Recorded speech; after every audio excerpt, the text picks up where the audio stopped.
संत विभूषित जगद्गुरू रामाचार्य नरेंद्राचार्य संस्थेतर्फे साकोली येथील उपजिल्हा रुग्णालयात रक्तदान शिबिर घेण्यात आले। कार्यक्रमाच्या अध्यक्षस्थानी साकोलीचे प्रथम नागरिक देवश्री कापगते होते, तर प्रमुख अतिथी म्हणून नगरसेवक मीना लांजेवार, मेघा बडवाईक, सपन कापगते, सोनू बैरागी, कुणाल राऊत, पुष्कर करंजेकर, राजू पोगळे, वैशाली लांजेवार, नयन पटेल, सरपंच पूजा देशमुख, पत्रकार व सामाजिक कार्यकर्ते डीजी रंगारी, विजय दुबे, आशिष गुप्ता, निलेश वंजारी, एडी लांजेवार, पत्रकार मनीषा काशीवार व इतर मान्यवरांच्या उपस्थितीत रक्तदान शिबिर संपन्न झाला। रक्तदान हे जीवनदान असून सर्वांनी रक्तदान केले पाहिजे। नगराध्यक्ष देवश्री कापगते व सामाजिक कार्यकर्ते डीजी रंगारी यांनी मार्गदर्शनातून व्यक्त केले। जवळपास 160 लोकांनी या प्रसंगी संस्थेमार्फत रक्तदान केले। आशिष गुप्ता यांनी 50 वेळा रक्तदान केल्याबद्दल त्यांचा शाल व श्रीफळ देऊन सत्कार करण्यात आला। संचालन प्रास्ताविक भाविक लांजेवार यांनी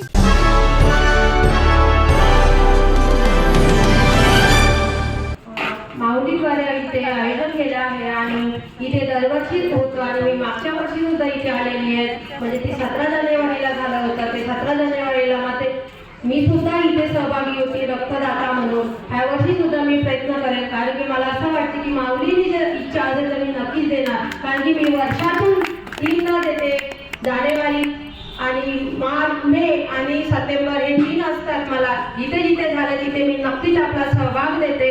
सगळ्यात महत्त्वाचं म्हणजे आज खरंच सगळ्यांना म्हणजे ज्यांना गरज आहे ना रक्ताची त्यालाच माहीत असते। इथे कितीतरी गरजू लोक असतात की त्यांना खरंच रक्ताची गरज आहे, कारण की ज्याला रक्ताची गरज आहे त्यालाच व्हॅल्यू माहिती आहे की रक्तदान हे किती महत्त्वाचे आहे। पण आज आपल्या युवांनी जर रक्तदान केलं तर आपल्या भारत देशामध्ये कधीच रक्ताची कमतरता पडणार नाही आणि आपल्या गरजूंना सुद्धा रक्त भरपूर मिळेल।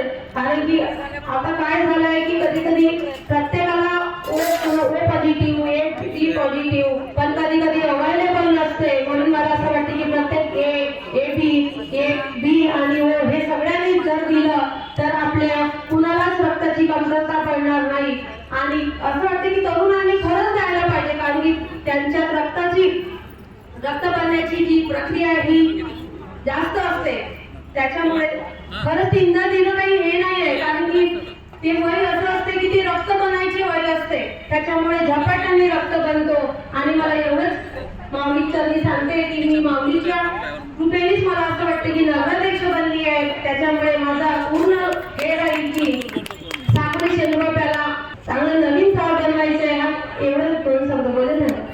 आशिष गुप्ता आहे, ज्यांनी 50 वेळा या ठिकाणी रक्तदान केलं। 50वा रक्तदान आहे। आशिष गुप्ता आपल्या एशियन न्यूज चॅनलमध्ये आपलं स्वागत आहे। काय सांगाल, 50 वेळा तुम्ही रक्तदान केलेलं आहे, कसं वाटते तुम्हाला? दरवर्षी लोक घाबरतात रक्तदान करायला, काय सांगाल?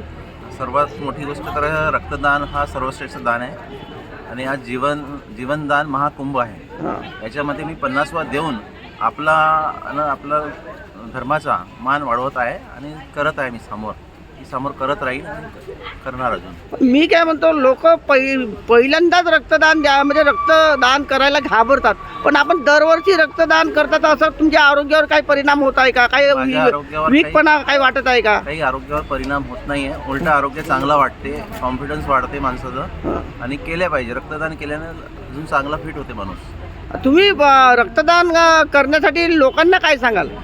रक्तदान केलं पाहिजे, जेणेकरून आपल्या सर्व लोकांनाच कामी येणार, आपल्यालाच कामी येणार आहे। ते हे होते आणि हा धर्माचं काम आहे, हा सर्वांनी केलं पाहिजे, हा सर्व धर्माच्याच कामासाठी येणार आहे।